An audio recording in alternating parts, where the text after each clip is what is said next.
அன்பும் கருணையும் தானே எல்லாத்துக்குமே அடிப்படை.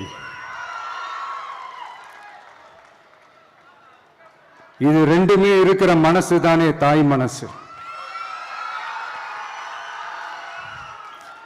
நம்ம தமிழ்நாட்டு மண்ணும் அப்படிப்பட்ட ஒரு மண்ணு தானே, தாய் அன்பு கொண்ட மண்ணு தானே.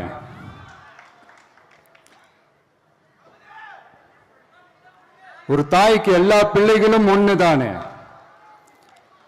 அதனால பொங்கல், தீபாவளி, ரம்ஜான், கிறிஸ்மஸ்னு இந்த மாதிரி எல்லா பண்டிகைகளும் எல்லாரும் சந்தோஷமா ஷேர் பண்ணிக்க கூடிய ஒரு ஊரு தானே நம்ம ஊரு.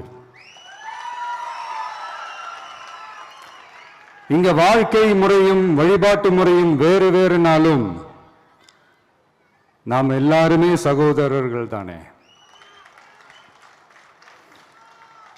அதனாலதான் நம்ம அரசியலுக்கு வந்ததுக்கு அப்புறம் கடவுள் நம்பிக்கை உண்டுன்னு அறிவிச்சது ஏன் தெரியுமா? உண்மையான நம்பிக்கை தான் நல்லிணக்கத்தை விதைக்கும், மற்றவங்களோட நம்பிக்கையை மதிக்க சொல்லித்தரும்.